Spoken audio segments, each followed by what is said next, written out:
کہ جو دائرہ اسلام میں انکار کرتے ہیں ان کی طرف، اور ایک وہ گروہ وجود میں آیا مدینے کے اندر کہ جو بظاہر اسلام کا کلمہ پڑھ رہا ہے اب باتیں الگ ہے. جب وہ صاحبان ایمان میں بیٹھتے ہیں تو کہتے ہیں اننا معکم، ہم تو تمہارے ساتھ ہیں. اور جب اپنے شیاطین کے پاس جاتے ہیں، یہ الفاظ قرآنی ہے، یہ تنہائی میں جب شیاطین سے ملتے ہیں تو یہ کہتے ہیں کہ بھائی ہم تو صاحبان ایمان سے مذاق کر رہے تھے، استہزاء کر رہے تھے، ہم تو تمہارے ساتھ ہیں. لا الہ الا اللہ ولا الہ الا اللہ، نہ ادھر کی طرف نہ ادھر کی طرف، یہ بیچ والا گروہ جو وجود میں آیا، یہ مدینے میں وجود میں آیا. مکے کے اندر اس کا کوئی تصور نہیں تھا. ہمیں یہ ہوتا ہے کہ جب اقتدار پیدا ہو جاتا ہے، حکومت تشکیل پا جاتی ہے اور انسان جو ہے وہ صاحب اقتدار ہو جاتا ہے، وہاں کے اوپر یہ تیسرا گروہ آتا ہے. جب تک کہ ایک طاقت صرف مظلوم ہے اور ظالم کرنی ہے، اس وقت منافقین کا وجود نہیں. لیکن اگر مظلوم قوی ہو جائیں اور برابر کا مقابلہ ہونے لگے اور ظالم شکست کھانے لگی تو اب یہاں پر یہ شاطر افراد پیدا ہو جاتے ہیں. بھائی فیوچر محفوظ رہے، مستقبل محفوظ رہے، لہذا جو ہے ادھر بھی ہاتھ دیے اور ادھر بھی ہاتھ دیجیے، جو کامیاب ہوگا اس کے ساتھ چلے جائیں. یہ مزاج ہوتا ہے. اب وہ پاگل ہوتا یہ ہے کہ مقولہ ایک مشہور محاورہ ہے کہ الناس علی دین الملوک، لوگ عوام بادشاہوں کے دین پہ ہوتی ہے. جو حاکم وقت کا دین ہوگا، بادشاہ کا دین ہوگا، وہی دین جو ہے وہ عوام اختیار کر رہے ہیں، اسی دین کے اوپر چلنے لگے. ایک زمانہ تھا آپ کے جو شہر ہے اودھ دل کے لیے، اودھ میں شاہی حکومت، بڑے تذکرے آپ نے سنے، آج ان کے آثار موجود ہیں. کتنے بڑے بڑے امام بڑے بنوا دیے، مساجد بنوا دی، اور آزادی کے حوالے سے بے پناہ جو ہے ان لوگوں نے کام کیا. اب نتیجہ یہ تھا کہ جب حکومت تھی شاہی حکومت تو عوام میں بھی آزادی نے فروغ پایا. ہر آدمی کے دلی خواہش کے اپنے گھر کے آگے تعزیہ رکھا ہے. ٹھیک ہے، وجہ یہ ہے کہ شب عاشور بادشاہ وقت جو ہے وہ اضاخانوں کی زیارت کرنے کے لیے نکلتا ہے، اور جب وہ اضاخانوں کی جانب سے گزرتا ہے تو وہاں کے اوپر کچھ چڑھاتا بھی ہے. تو ہر شخص متمنی ہے کہ وہ آزادار بن جائے. اچھا دیکھیے، معاملہ یہ ہے کہ ہمارے بزرگوں کی جو کوشش تھی کہ ہر ایک کو چاہتے تھے کہ وہ آزادار بنا دے، اس کے پیچھے وجہ یہ تھی کہ در حسین پہ اگر کوئی آ جاتا ہے تو آسانی سے وہ خدا تک پہنچ سکتا ہے. کیونکہ امام حسین کا مسئلہ یہ ہے کہ یہ بہترین دلیل ہے اللہ کے وجود پر، اس سے بہتر کوئی دلیل نہیں مل سکتی. در حسین پہ ملتے ہیں ہر خیال کے لوگ، یہ اتحاد کا مرکز ہے آدمی کے لیے. اور نتیجہ یہ ہے کہ چاہتے یہ تھے کہ ہر شخص جو ہے وہ آزادار بن جائے. اب معاملہ یہ ہے کہ غلطی اس کی ہے کہ جو اپنی فکر کو روک دے کہ جو کچھ ہے وہ یہی ہے، ان کے ماورا کچھ نہیں ہے. جبکہ ہونا یہ ہے کہ جس نے یہ قربانی دی ہے وہ یقیناً اہم ہے، لیکن جس کے لیے قربانی دی ہے وہ کتنا اہم ہے. محمد والے محمد. یقیناً شہادت امام حسین حسین بے پناہ اہمیت کے ہمیں جو اس نے جیسے خراج عقیدت پیش کیا کہ تاریخ دے رہی ہے یہ آواز دم بدم، دشتے سواتو عزم ہے دشتے بلا و غم، صبر مسیح اور جرأت سقراط کی قسم، اس راہ میں ہے صرف ایک انسان کے قدم، جس کی رگوں میں آتش بدر و حنین ہے، جس سورما کا اسم گرامی حسین۔ محمد وآل محمد۔ ہاں وہ حسین جس کا عہد آشنا سبا، کہتا ہے گاہ گاہ حکیموں سے بھی یہ بات، یعنی درون بھتا صدرنگ کائنات، ایک کارساز ذہن ہے ایک ذی شعور ذات، سجدوں سے کھینچتا ہے جو مسجود کی طرف، تنہا جو ایک اشارہ ہے معبود کی طرف۔ یہ ہے حسین۔ وہ بزرگ چاہتے ہی ہیں کہ سب آزادہ کریں، کوشش کی اور اس میں مقصد یہ تھا کہ جب سب آزادہ بنیں گے تمہارا قربانی سے یہ تو شہداء پہ غور بھی کریں گے، فکر بھی کریں گے۔ یہ حدیث میں بھی یہ فکر آیا ہے کہ کلنا سفینۃ، ہم سب کے سب کشتی میں جاتے ہیں، کوئی ایسا امام ہمارا نہیں ہے کہ جو کشتی میں جائے، سب کشتی میں جاتے ہیں، ولیکن سفینۃ الحسین اسرع، لیکن حسین کی کشتی بڑی تیزی سے چلتی ہے۔ واہ کہنا، واہ واہ واہ۔ یعنی اس کشتی کے اوپر اگر کوئی سوار ہو گیا تو حقیقت کے ساحل تک بہت جلدی پہنچ جائے۔ کوشش بزرگوں کی یہ تھی کہ سب کو آزاد کریں، سب جو ہے وہ ماتمدار ہو گئے، لیکن غلطی ان لوگوں کی ہے کہ جنہیں صرف آزاداری برائے آزاداری غور نہیں کیا، اجتماع بنا ہے۔ نتیجہ یہ ہوا کہ جب حکومت بدلی تو جو حکومت کو خوش کرنے کے لیے آزادار ہوئے تھے انہیں آزاداری کو بھی چھوڑ دیا، دوسری حکومت آئی تو آپ وہ جو ہے اس کو خوش کرنے کے لیے دوسرے طریقے انہیں اختیار کر لی، اور موجودہ دور میں تو آپ خوب محسوس کر سکتے ہیں کہ کیا طریقہ کار اختیار کیا جاتا ہے۔ ارے ہر وہ کام انجام دیا جاتا ہے کہ جس سے جو ہے حاکم عوام جو ہے وہ خوش ہو جائے اور اس کے رجسٹر میں میرا نام آ جائے۔ اللہ اکبر۔ اس عقیدے کی کیا اہمیت رہ جاتی ہے جو چند سکوں اور چند منصبوں کی خاطر جو ہے بک جائے۔ عقیدہ وہ اہمیت رکھتا ہے کہ جس عقیدے کی خاطر انسان قربانی پیش کر سکے، وہ عقیدہ اہمیت نہیں رکھتا کہ جو لالچ میں آ کے فروخت کر دیا ہے۔ اس عقیدے کی کیا اہمیت ہے کہ جو کسی منصب اور کرسی کو حاصل کرنے کے لیے جو ہے فروخت کر دیا ہے۔ ارے بھائی ماشاءاللہ وزراء آل محمد کا مجمع ہے، ابھی آپ کے سامنے جناب امیر کی بت شکنی کا تذکرہ کیا ہے کہ کعبے کے اندر جناب امیر نے بت شکنی جو ہے وہ انجام دی، کتنا آپ خوش ہوں گے، اور خوش ہونا بھی صحیح ہوں گے۔ ہم مولا کے ماننے والے ہیں، کسی غیر کے ماننے والے نہیں، تو سوال یہ ہوتا ہے کہ خوش ہونا کافی ہے یا عملی طور کے اوپر آپ کو بھی بت شکن بننا ہے یا بت پرست بننا ہے؟ اگر آپ کردار علی کو بنائیں تو وہاں کے اوپر حضرت نے جو درس دیا ہے وہ یہ کہ تم کو ہر قسم کے بتوں کو توڑنا ہے، چاہے وہ ظاہری بت ہو اور چاہے وہ تمہارے نفس کے اندر بت ہو۔ اگر نفس کے بت ہیں تو وہ ظاہری بتوں سے زیادہ خطرناک ہے، ان کو بھی ہمیں توڑنا ہے۔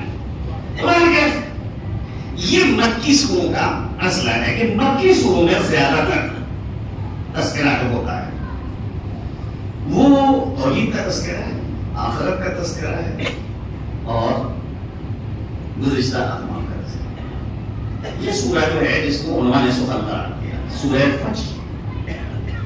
قسم سے اللہ نے جو ہے اس سورہ کا آغاز کیا والفجر ولیال عشر، قسم ہے صبح کی اور 10 راتوں کی، والشفع والوتر، اور قسم ہے جفت کی اور فرد کی۔ بھائی شفع کے معنی ہوتے ہیں جفت یعنی جوڑا۔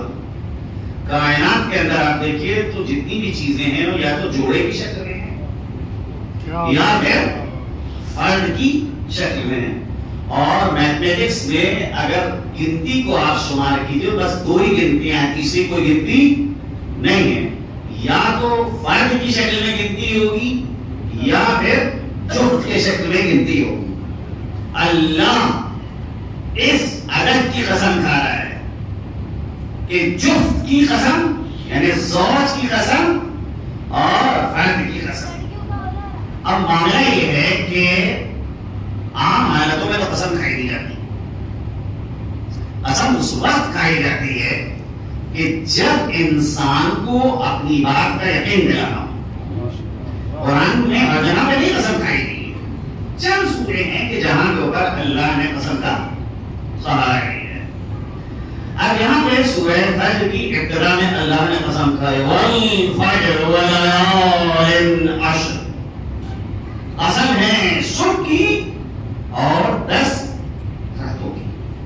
معاملہ یہ ہے کہ اللہ نے بھی بتایا کہ یہ صبح کون سی صبح ہے اور یہ 10 راتیں کون سی 10 راتیں ہیں، یہ کون بتائے گا؟ مفسرین بتائیں گے۔ مفسر کسے کہتے ہیں؟ مفسر اس کو کہتے ہیں کشف القنا، کہ جو نقاب اٹھائے اسے کہتے ہیں مفسر، یعنی الفاظ قرآنی پہ جو پردے پڑے ہیں، جو ان پردوں کو اٹھا رہا ہے اسے کہا جاتا ہے مفسر، جو ہمیں اور آپ کو یہ بتائے کہ فجر سے مراد کیا ہے اور ان 10 راتوں سے مراد کیا ہے، کون سے مہینے کی 10 راتیں مراد کی گئی، اور وہ اس لائق قرار پا رہی ہیں کہ اللہ ان کی قسم کھا رہا ہے۔ معنی یہ ہے کہ قسم ظرف کی کھائی جا رہی ہے، ظرف کی جب قسم کھائی جائے تو مظروف کتنا زیادہ اہمیت کا حامل ہوتا ہے۔ بھائی اعلان ہوا مجلس کا کہ جناب جو ہے فرشی کے تعلق میں اس جگہ کے اوپر جو ہے وہ مجلس ہوگی۔ اب لوگوں کے سامنے جو ہے وہ اعلان میں کوشش یہ کی جا رہی ہے کہ جگہ کو نمایاں کیا جائے کہ کس جگہ کے اوپر جو ہے وہ مجلس ہے، تاکہ لوگ جو ہیں وہ اشتباہ نہ کریں، غلطی کے شکار نہ ہو سکے۔ وقت کو بتایا جا رہا ہے کہ کس وقت مجلس ہے، تو ایک وقت ہے کہ جب اس ظرف کو نمایاں کیا جا رہا ہے، اس جگہ کو نمایاں کیا جا رہا ہے جس جگہ پہ مجلس ہے، تاکہ لوگوں کو پہنچنے میں آسانی رہے۔ لوگ سوال کر سکتے ہیں کہ کیوں آپ ظرف کو نمایاں کر رہے ہیں، جگہ کو نمایاں کر رہے ہیں؟ کہا بغیر ظرف کے وہ چیز نہیں حاصل ہو سکتی، آپ کو مجلس میں آنا ہے، مجلس کے لیے جگہ کی ضرورت ہے، لہذا میں یہ چاہتا ہوں کہ اچھی طریقے سے آپ کے سامنے جگہ نمایاں ہو جائے، لیکن جب مجلس ہو گئی تو اب پھر جگہ کا نہیں تذکرہ ہوگا، اب مجلس کا تذکرہ ہوگا۔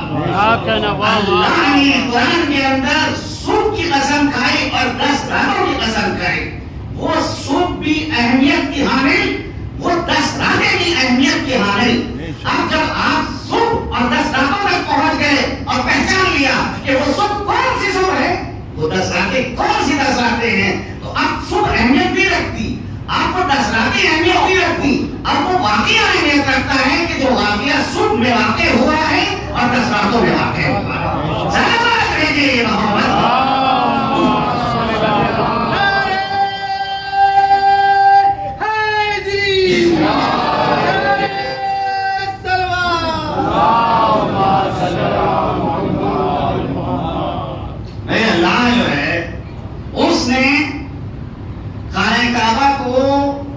اپنا گھر بنایا ہے اور کہا ہے کہ عالمین کو ہدایت کرتا ہے.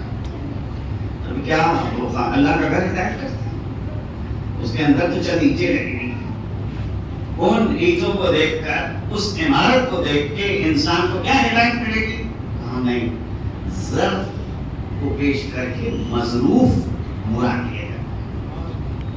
خانہ کعبہ کے ذریعے سے خالق کعبہ مراد ہے کہ اگر ہدایت حاصل کرنا ہے تو اللہ کے ذریعے سے، خالق کے ذریعے سے تم کو ہدایت ملے گی، جس طریقے. اب یہاں جو اللہ نے صبح کی قسم کھائی اور 10 راتوں کی قسم کھائی. قسم ہے صبح کی اور 10 راتوں. ایک شدید قسم کا اختلاف ہے مفسرین کا کہ یہ صبح کون سی صبح ہے، یہ 10 راتیں کون سی 10 راتیں. بعض نے کہا کہ یہاں پر صبح سے مراد 21 رمضان، 10 راتوں سے مراد جو اس سے پہلے کا عشرہ ہے رمضان کا، یعنی بیچ کا عشرہ، یہ مراد. وہ 10 راتیں بے پناہ اہمیت کی حامل ہیں اور وہ صبح بھی بڑی اہمیت کی حامل ہے، کیونکہ اسی 10 راتوں کے اندر شب قدر واقع ہوئی، اسی میں قرآن نازل ہوا ہے. کیا کہنا، سبحان لہذا اللہ. اللہ بتا رہا ہے کہ وہ راتیں کتنی اہمیت کی حامل ہیں اور وہ صبح جو ہے کتنی اہمیت کی حامل ہے کہ جس دن ایک ایسی ذات نے بارگاہ خداوندی میں قربانی پیش کی ہے کہ جس کی قربانی شجر اسلام کی بقا کا سبب بن گئی. واہ واہ واہ. تو وہ صبح یعنی 21 رمضان کی صبح اور 10 راتوں سے مراد وہ عشرہ کہ جو گزر رہا ہے بسر کا عشرہ. دوسرا نظریہ یہ ہے کہ صبح سے مراد ذیلحج بقرعید کی 10 تاریخ مراد ہے. بقرعید کا جو مہینہ ہے، ذیلحج کا جو مہینہ ہے، اس کی 10 تاریخ کہ جس دن روزے عید ہے، اور 10 راتیں اس سے پہلے کی جو وہ مراد ہے. بھائی اس دن خلیل خدا نے بارگاہ خداوندی میں اپنے بیٹے کی قربانی کو پیش کرا اور اس کی جگہ یہ ادھر لمبا آ گیا. لہذا اللہ کے دوست نے مقام امتحان میں امتحان دیا اور اللہ نے اس کو سند دی. فَأَتَمَّهُ اللَّهُ، اب مکمل طور پر ابراہیم امتحان میں کامیاب ہو گئے جیسا ان سے امتحان لیا گیا تھا، اس امتحان میں مکمل طور پر کامیاب ہو گئے. اور اللہ نے یہ سند دی. لہذا یہاں کے اوپر ذیلحج کی 10 تاریخ مراد ہے، صبح سے مراد، اور 10 راتیں جو اس سے پہلے کی ہیں وہ. اور تیسرا نظریہ جو ہے وہ یہ ہے کہ یہاں 10 راتوں سے مراد محرم کی یہ 10 راتیں اور فجر سے مراد عاشور کی صبح. اب بہرحال اس کے معنی یہ نہیں ہے کہ ایک مراد لی جا سکتی ہے اور دوسرے کو مراد نہیں لیا جا سکتا ہے. نہیں، اللہ 21 رمضان کی بھی قسم کھا سکتا ہے اور اس سے پہلے جو 10 راتیں ہیں ان کو بھی مراد لے سکتا ہے. اللہ ذیلحج کی 10 تاریخ کی بھی قسم کھا سکتا ہے اور اس سے پہلے کی بھی 10 راتوں کو مراد لے سکتا ہے. اللہ محرم کی 10 تاریخ کی بھی قسم کھا سکتا ہے اور اس سے پہلے کی بھی 10 راتوں کو مراد لے سکتا ہے. لیکن مسئلہ یہ ہے کہ اس میں سب سے اہم اور سب سے اکمل مصداق کون سا ہے؟ سب سے اہم اور سب سے اکمل مصداق اگر دیکھا جائے تو وہ صبح عاشور اور اس سے پہلے والی 10 راتیں. اگرچہ رمضان کا جو عشرہ ہے اس میں بھی اولیاء خدا نے قربانیاں دی، وہ عشرہ بھی ہمارے لیے اہمیت کے لیے حامل کہ قرآن نازل ہوا ہے. اس عشرے کے اندر اللہ نے توریت کو بھی نازل کیا، زبور کو بھی نازل کیا، انجیل کو بھی نازل کیا. اور جب وہ عشرہ ختم ہو رہا ہے 21 رمضان کا دن نمایاں ہوتا ہے, اس کی سن نمایاں ہوتی ہے, تو اس دن وسیع مصطفیٰ حضرت امیر المومنین علیہ السلام جنہوں نے شہادت نوش کر رہے ہیں, لہذا وہ سوپی مراد کہی جا سکتی ہے. لیکن بہرحال وہ جتنی بھی قربانیاں ہو, چاہے حضرت ابراہیم خلیل خدا کی قربانی, چاہے جناب امیر کی قربانی, ان ساری قربانیوں کے مقابلے میں اگر حسین کی قربانی کو دیکھا جائے تو یہ قربانی ایک اجتماعی قربانی, وہ قربانیاں انفرادی قربانی ہیں, لیکن حسین کی قربانی ایک اجتماعی قربانی ہے جس کی نظیر نہ اولین میں ملتی ہے نہ آخرین میں. رائے حق میں بہت سے لوگوں نے اپنی جانوں کو قربان کیا ہے, لیکن وہ ساری قربانیاں انفرادی قربانی ہیں. لیکن سید الشہداء امام حسین کی قربانی ایک اجتماعی قربانی ہے.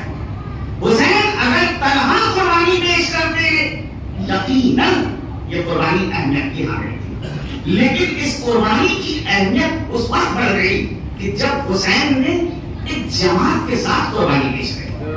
کیونکہ آپ یہ دیکھیے, اگر میں آپ سے یہ سوال کروں کہ امام حسین علیہ السلام اور اللہ سبحانہ و تعالیٰ کا کیا رشتہ ہے, ان دونوں کے درمیان کس قسم کا رشتہ پایا جاتا ہے؟ کیا آپ کا تجزیہ ہے, کیا آپ کا مطالعہ ہے, کیا نظریہ ہے, کیا جواب ہوگا اس کا کہ اللہ کے درمیان اور حسین کے درمیان کون سا رشتہ ہے؟ جواب اس کا یہ ہوگا کہ اللہ کے درمیان اور حسین کے درمیان جو رشتہ ہے وہ عاشق اور معشوق کا رشتہ ہے. اللہ معشوق ہے, حسین عاشق ہے. لہذا معشوق صرف مطالبہ کرتا ہے, عاشق کوئی مطالبہ نہیں کرتا. عاشق کا کام ہے کہ معشوق کے مطالبے کو سنے اور اس کو پرکھنے. معشوق جیسا مطالبہ کر رہا ہے, عاشق اس راہ میں اس مطالبے کو پورا کرنا. ایک معشوق کے متعدد عاشق ہو سکتے ہیں. یہ غور کیجیے گا جو لے کے, ایک معشوق کے متعدد عاشق ہو سکتے ہیں, لیکن اگر ایک عاشق دو معشوق رکھے تو یہ غلط ہے کہ ان کو بھی دل دیا ہے اور ان کو بھی دل دیا ہے. نہیں, یہ عشق کے ساتھ غداری ہے. عشق کے کچھ آداب ہیں, ان آداب کا لحاظ کرنا ہوگا کہ اگر آپ کسی کے عاشق ہیں تو صرف اپنا دل اسی کو دیں. حسین اللہ کے عاشق ہیں, لیکن اللہ کے متعدد عاشق ہو سکتے ہیں, لیکن یہ جتنے بھی متعدد عاشق ہیں ان سب کا ایک معشوق ہے, وہ ہے اللہ سبحانہ و تعالیٰ. حسین کی قربانی کو جو اہمیت حاصل ہے وہ یہ اہمیت حاصل ہے کہ حسین بھی بتانا چاہتے ہیں کہ پروردگارا میں تنہا تیرے عشق میں نہیں گرفتار ہوں بلکہ میرے ہمراہ کوئی جماعت تیرے عشق میں گرفتار ہے. میں چاہتا ہوں کہ میں تیری بارگاہ میں اکیلا نہ ہوں بلکہ جماعت کے ساتھ ہوں. میں امام العشاق بننا چاہتا ہوں. لہذا حسین امام العشاق یعنی عاشقوں میں سب سے آگے. دنیا کے جتنے عاشق ہیں وہ حسین کی پیروی میں حسین کے پیچھے رہیں گے. اگر تم کو مسلک عشق اور مذہب عشق اور مشرب عشق کے آداب سیکھنا ہے تو آؤ بارگاہ حسین پر. حسین تم کو بتائیں گے کہ مسلک عشق اور مذہب عشق اور مشرب عشق کے کیا آداب ہیں, کس طرح سے معشوق کے مطالبے کو پورا کرنا ہے. اگر تم اپنے ساتھ ایک جماعت کو آگاہ کر سکتے ہو تو یہ بہت بڑی تمہاری فضیلت ہے. حسین نے یہ کر کے دکھایا کہ میں تنہا نہیں بلکہ میرے ہمراہ ایک جماعت ہے. عجیب چیز یہ ہے کہ جماعت کے اندر مختلف کردار ہے. بچے بھی ہیں, عورتیں بھی ہیں, جوان بھی ہیں, نوجوان بھی ہیں, باز بھی ہیں, بوڑھے بھی ہیں, سب ہیں. کوئی ایسی صنف نہیں ہے کہ جو اس جماعت کے اندر موجود نہ ہو.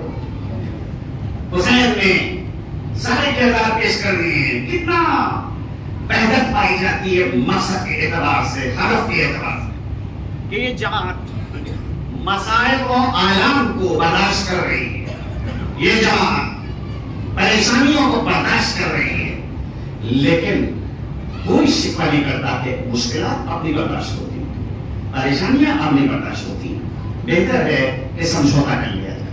نہیں, جو امام کا مقصد ہے جماعت, اس مقصد میں امام کے ساتھ شریک ہے کہ ہم مصیبتیں اٹھانے کے لیے تیار ہیں, ہم پریشانیاں اٹھانے کے لیے تیار ہیں, لیکن اس بات کے لیے آمادہ نہیں ہے کہ ذلت کے ساتھ ہم اپنا ہاتھ اس ہاتھ لباس کے ہاتھ.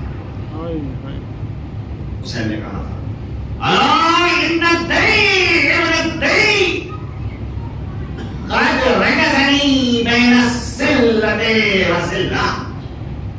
ارے زنا زدے فرزند سے نسلیں مجھ کو لا کے دو راہیں پہ کھڑا کر دیا ہے. یا تمہیں افتخار آمیز شہادت کو اختیار کرو یا ذلت کے ساتھ ان کے ہاتھ میں اپنا ہاتھ ہے. ہاتھ میں نزل نہیں ہو سکتا کہ میں ذلت کے ساتھ اپنا ہاتھ ان کے ہاتھ میں دے, یہ ممکن نہیں ہے. حسین یہ کام نہیں کر سکتا. حسین نے اپنے کو اس بات کے لیے آمادہ کیا اور خود نہیں تنہا آمادہ ہوئے بلکہ اپنے ہمراہ پوری ایک جماعت کو آمادہ کر دیا. یہ جماعت حسین کے ہمراہ ہے. لہذا معشوق نے جو مطالبہ رکھا حسین نے اس مطالبے کو قبول کیا. معشوق نے مطالبہ رکھا, حسین میرا تم سے یہ مطالبہ ہے کہ تم اپنے بدن کو چھوڑو.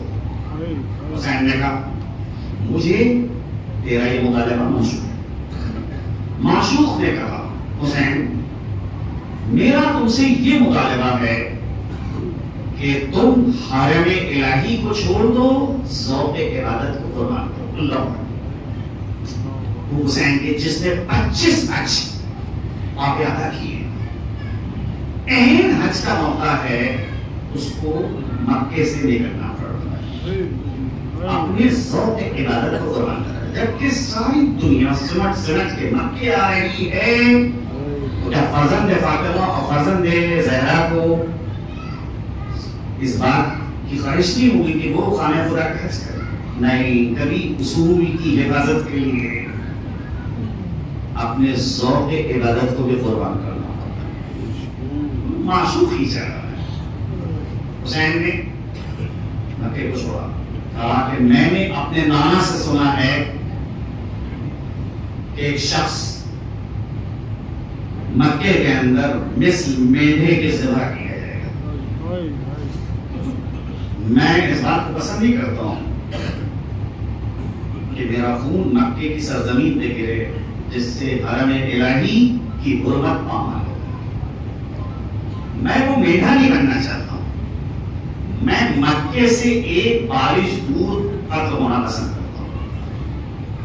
لہذا فوراً مکے کو چھوڑ دیا, نکل گئے مکے سے. معشوق کہتا ہے کہ حسین تم کو کربلا کے جنگل کو آباد کرنا. حسین نے کہا کہ مجھے یہ مطالبہ منظور ہے, میری خاطر 3 دن کا تمہیں بھوکا رہنا ہے, 3 دن کا تمہیں پیاسا رہنا ہے. اللہ, مرحلہ عشق کتنا سخت ہے, اس مرحلے کو سر کرنا کتنا دشوار ہے. آسان نہیں ہے کہ عشق کے مرحلے میں انسان جو ہے وہ آسانی سے کامیاب ہو جائے. معشوق کا ہر مطالبہ پورا کرنا ہے. حسین نے کہا کہ مجھے یہ تیرا مطالبہ منظور ہے. بیابان کو آباد کر لیا، مسائب و آرام کے لیے حسین نے اپنے آپ کو آمادہ کر لیا۔ یار یہ مصیبتیں ہمیں، میں ان مصیبتوں میں امتحان لینے کے لیے تیار۔ اللہ اکبر، یہ تو دیکھیے حسین سے خدا مطالبہ کر رہا ہے، حسین کا معشوق حسین سے مطالبہ کر رہا ہے، یہ بیٹھے رہیے گا۔ لیکن اب حسین چاہتے ہیں کہ جو جماعت ہے اس کا کردار ہی لوگوں کے سامنے پیش کریں، نمایاں کریں، کیونکہ اگر یہ جماعت کا کردار نمایاں نہیں ہوگا اس وقت اس قربانی کی صحیح اہمیت کو لوگ نہیں سمجھ پائیں گے۔ امتحان لینے سے پہلے حسین نے اس جماعت کو رزلٹ بتا دیا تھا، سند دے دیا۔ وہ جملہ جو آپ ذاکرین اور علماء سے سنتے رہتے ہیں کہ حضرت نے فرمایا کہ بخدا جیسے اسباب مجھے ملے ایسے میرے نہ نانا کو ملے، نہ بابا کو ملے، نہ بھائی کو ملے، یہ جملہ حضرت نے پہلے کہا ہے۔ اس کے بعد پھر وہ چراغ کو خاموش کیا ہے اور ان لوگوں سے کہا ہے کہ تم لوگ چلے جاؤ۔ تو سند امتحان کی پہلے دے دی، یہ بتا دیا کہ تم واقعی وفادار ہو، تمہیں اب تک کے یہ لوگ ساتھ میں رہے ہیں۔ اب مرحلہ یہ ہے کہ جنگ طے ہو گئی ہے، کہ جنگ تک ہونا ہے، ہر حالت میں جنگ ہونا ہے۔ تو اس آخری مرحلے کو حسین صاحب کرنا چاہتے ہیں کہ اس جماعت کے کردار کو نمایاں کریں، لوگوں کو بتائیں۔ اب میں آپ سے سوال کرتا ہوں کہ حسین کے ہمراہ جو لوگ آئے تھے کیوں آئے تھے؟ دنیا کی خاطر؟ جیسے آج ایک آدمی سیاسی طور کے اوپر کھڑا ہوتا ہے، لوگ اس کے ارد گرد جمع ہو جاتے ہیں، جب وہ کامیاب ہو جاتا ہے تو عہدے انہی لوگوں میں رکھتے ہیں جو اس کے ساتھ تھے۔ کیا یہ لوگ اس نیت سے امام کے ساتھ آئے ہیں کہ حسین جب حکومت حاصل کر لیں گے، کوفے کو فتح کر لیں گے، تو وہ حکومتی عہدے جو ہے ہمیں لوگوں میں رکھیں گے؟ تاریخ کربلا کا جس کو تھوڑا سا نہیں وہ آسانی سے اس کا جواب دے دے گا کہ کیا بات کر رہے ہیں، حسین کے ہمراہ تو دنیا کے خاطر آیا ہے۔ اگر آیا بھی ہو تو اب صورتحال ایسی ہو چکی ہے کہ اب حسین کی جانب کوئی دنیا نہیں ہے، لہٰذا ان کو حسین کو چھوڑ کے چلا جانا چاہیے تھا، لیکن کوئی نہیں گیا حسین کو چھوڑ کے۔ تو لہٰذا یہ دلیل ہے اس بات کی کہ حسین کے پاس جو لوگ آئے ہیں وہ دنیا کی خاطر نہیں آئے۔ تو اب معاملہ یہ ہے کہ جب دنیا کی خاطر نہیں آئے ہیں تو کیا قیامت کی بنا کے اوپر آئے ہیں، آخرت کی بنیاد پہ آئے ہیں کہ اگر حسین کا ساتھ نہیں دیا تو روز قیامت اللہ کو کیا جواب دیں گے؟ کیوں تم نے حسین کا ساتھ نہیں دیا؟ کیوں حسین کی طرف نہیں رہے؟ حسین چاہتے ہیں کہ اس خوف کی دنیا پر بھی کوئی میرا ساتھ نہ دے۔ اللہ اکبر، یہ ہے عظمت اصحاب سید الشہداء۔ فرمایا میں تمہارے سروں پر سے اپنی بیعت اٹھا رہا ہوں۔ نے کہا مائیں بحیثیت امام، بحیثیت نمائندہ الہی، بحیثیت خلیفۃ اللہ تم کو اجازت دے رہا ہوں کہ تم لوگ میرا ساتھ چھوڑ کے چلے جاؤ۔ اللہ روز قیامت تم سے اس مسئلے میں سوال نہیں کرے گا کہ تم نے میرا ساتھ کیوں چھوڑ دیا۔ اللہ اکبر، یہ جملہ ہے۔ میں تمہارے سروں پر سے اپنی بیعت اٹھا رہا ہوں۔ بیعت اٹھانے کا معنی کیا ہے؟ تم کو اس بات کا ڈر نہیں ہونا چاہیے، خوف نہیں ہونا چاہیے۔ اس قیامت کو خدا کو کیا جواب دیں گے؟ میں ذمہ داری لے رہا ہوں بحیثیت امام، بحیثیت خلیفۃ اللہ، تم کو اجازت دے رہا ہوں، چلے جاؤ۔ اچھا دیکھو، میرا ایک کام کرو، کام میرا یہ ہے کہ میرے ساتھ تم اپنے عزیزوں کو لے جاؤ۔ تم میں سے کوئی علی اکبر کا ہاتھ پکڑ کے لے جائے، کوئی عباس کا ہاتھ پکڑ کے لے جائے، کوئی اپنے ہمراہ اور محمد کو لے کے جائے۔ اچھا تم کو شرم ہو رہی ہے، دامیاندگی ہو رہی ہے، میں چراغ بجھا دیتا ہوں۔ اللہ اکبر، مولا مرے عشق میں کیسا آپ امتحان لے رہے ہیں۔ اور جیسے چراغ گل ہوا، عزیزوں نے سب سے پہلے عباس کی آواز، آپ کے بعد اس دنیا میں کوئی مزہ ہے؟ آپ کے بعد اس دنیا میں اگر رہا جائے تو اس دنیا میں کیا مزہ ہے؟ ہم کو یہ زندگی نہیں چاہیے جو آپ کے بغیر ہو۔ اصحاب میں سب سے پہلے مسلم ابن اوسطہ کی آواز بلند ہوئی، حضرت رسول خدا کے قسم اگر آپ کی محبت میں 70 بار قتل کیا جائے اور لاشوں کے ٹکڑے ٹکڑے کر دیے جائیں، لاشوں میں آگ لگا دی جائے، اور پھر یہ لاشیں رات میں تبدیل ہو جائیں، رات ہوا میں منتشر ہو جائے، اور پوچھا جائے کہ کیا حسین کی مدد کرو گے؟ جواب میں یہی کہیں گے، ہاں ہم حسین کی مدد کریں گے۔ زہیر خان نے کہا آپ کی محبت میں 1000 بار، انہیں نے 70 بار کہا، انہیں نے 1000 بار اگر قتل کیا جائے، وہی فکرہ کو جو مسلم نے اسے جانے کا زہیر خان نے۔ ایک صحابی نے کہا کہ فرزند رسول، اگر مجھے یہ یقین ہوتا کہ مجھے دنیا میں ساری زندگی رہنا ہے، کبھی نہیں جانا ہے یہاں سے، صرف ایک صورت میں جانا ہے کہ جب میں آپ کا ساتھ ہوں تو خدا کی قسم میں زندگانی دنیا کو ٹھوکر مارتا اور آپ کے ساتھ کو ترجیح دیتا۔ اللہ اکبر، یہ کردار ہے اصحاب سید الشہداء کا جو نمایاں ہو رہا ہے۔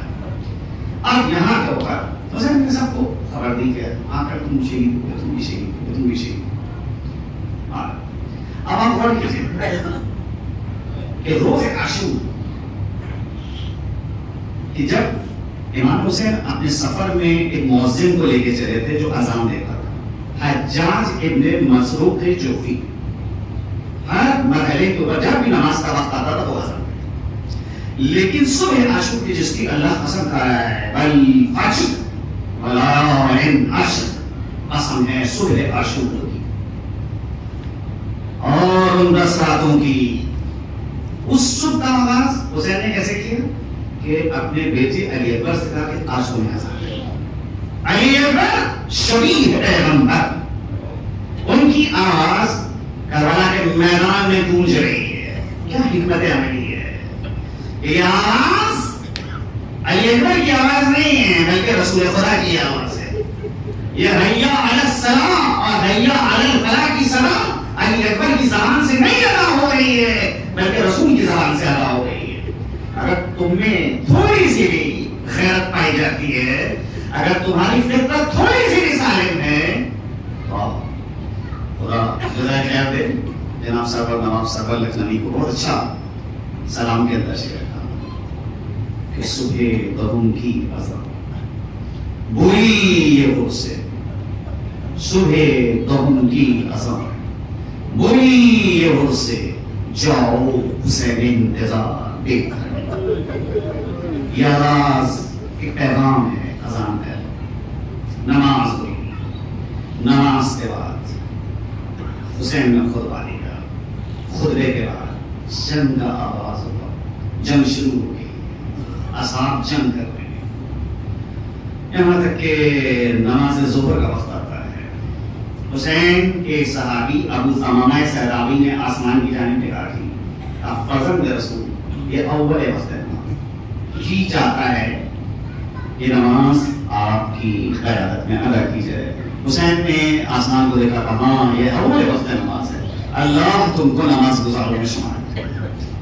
جن کی حالت میں نماز خوف پڑھ جاتی ہے، جس طرح سے سحر کی حالت میں نماز قصر ہے، 4 رکعتی نماز 2 رکعتی ہو جاتی ہے، جن کی حالت میں بھی 4 رکعتی نماز 2 رکعتی ہو جاتی ہے، اس کو نماز خوف کہا جاتا ہے۔ اور قرآن میں اس کا طریقہ موجود ہے، شریعت اسلامی میں یہ ہے کہ لشکر کو 2 حصوں میں بانٹی، آدھا لشکر جو ہے جنگ کرے اور آدھا لشکر جو ہے وہ امام کے ساتھ کھڑے ہو کے نماز پڑھے، 1 رکعت امام کے ہمراہ پڑھے، دوسری رکعت فرادہ تیزی سے وہ ادا کرے، امام دوسری رکعت کو طول دے رہا ہے، یہ جو پیچھے لشکر کھڑا ہے صرف 1 رکعت جماعت کے ساتھ پڑھے گا، دوسری رکعت کو فرادہ پڑھے گا، جلدی نماز ختم کرے گا اور ختم کر کے میدان جنگ میں جائے اور جو لشکر لڑ رہا ہے اس سے کہے گا کہ جاؤ امام دوسری رکعت میں تمہارا انتظار کرے۔ حسین کے پاس اتنا بڑا تو لشکر نہیں ہے کہ حسین اپنے لشکر کو 2 حصوں میں بانٹے۔ اچھا حسین کی جنگ ان لوگوں سے ہو رہی ہے کہ جو اپنے کو رسول کا کلمہ گو کہتے ہیں، لہذا امام نے فرمایا کہ تھوڑی دیر کے لیے جنگ روک دو تاکہ میں نماز پڑھوں۔ جواب ملتا حسین تمہاری نماز، یہ وہ جواب تھا کہ حبیب ابن مذاکر سے برداشت نہ ہو، میدان میں آ جاتے ہیں۔ حسین نے زہیر اور سعید سے کہا کہ آگے بڑھو، میرے سامنے کھڑے ہو، میں نماز پڑھنا چاہتا ہوں۔ حسین نے نماز شروع کی۔ ارے وہ کیا نماز حسین کو جانے گا کہ جو کبھی نماز نہیں پڑھتا، وہ کیا اس نماز کو اہمیت دے گا کہ تینوں کے درمیان نماز پڑھنا کیسا ہے جس نے کبھی خالق کی بارگاہ میں سجدہ نہیں کیا ہے۔ یہ عرفان اور یہ معرفت تو اس کو ہوگی کہ جو نماز سے عشق رکھتا ہے، اسے معلوم ہوگا کہ عاشق کیسے امتحان دے رہا ہے کہ میدان جنگ میں تیر آ رہے ہیں، ان کے درمیان کھڑے ہو کر اللہ کی نماز کو ادا کرنا۔ زہیر اور سعید آگے کھڑے ہیں، جو تیر آ رہا ہے اپنے سینے پہ روک رہے ہیں۔ ادھر حسین نے کہا السلام علیکم ورحمۃ اللہ وبرکاتہ۔ ارے سعید رشکا لے گئے، حسین آگے بڑھتے ہیں، اپنے صحابی کا سر اٹھایا، زانوں پہ رکھا۔ سعید نے نشت آ کے بولی کہا اوفیت یا عبداللہ، اعظم رسول کے حق وفا ادا کیا۔ امام نے کہا ہاں میں بھی راضی، میرا خدا بھی راضی۔ اللہ اللہ، یہی وہ صاحب تھے کہ جن کو حسین عصر کے وقت آواز دے رہے تھے، ایک ایک کو سزا دے رہے تھے، اینا اینا حبیب ابن زہیر، اینا اینا سعید ابن عبداللہ، اینا اینا زہیر ابن خیر۔ پھر مختہ کہتے ہیں کہ حضرت فرماتے تھے یا مطال الصحا و یا قرصان الحجا ما لکم نادیکم فلا تجیبونی۔ ارے اے میرے دیرو، اے میرے شیرو، ارے کدھر ہو؟ حسین تم کو آواز دے رہا ہے، تم جواب نہیں دیتے۔ ارے تم نے حسین کو نماز ظہر تو پڑھا دی، اب حسین نماز اثر پڑھنا چاہتا ہے، اور حسین کو نماز سيعلم الذين ظلموا أي منقلب ينقلبون إنا لله وإنا إليه راجعون۔ إلهي بحق زهراء وأبيها وبالها وبنيها۔ پروردگارا اس مختصر سی مجلس کو قبولیت کا درجہ ہے۔ آمین۔ خدایا جہاں جہاں بے مومنین آباد ہیں، سب کی جان، مال، عزت اور آبرو کی حفاظت فرما۔ آمین۔ پروردگارا پرچم اسلام کو سربلند فرما، آمین۔ پرچم کفر و نفاق کو سرنگون فرما۔ آمین۔ خدایا ہمارے مراجع اعظام خصوصاً رہبر انقلاب سید علی خان، مرجع علی تر سید علی سیستان اور دیگر مراجع کو اپنی پناہ خاص میں محفوظ فرما۔ آمین۔ پروردگارا امام کے ظہور میں تاجیل فرما، ہم کو ان کے آوان و انصار اور مددگار میں شمار فرما۔ خدایا ان کے ظہور کو ہمارے اعزاز سے عافیت قرار دے۔ ربنا تقبل منا انك انت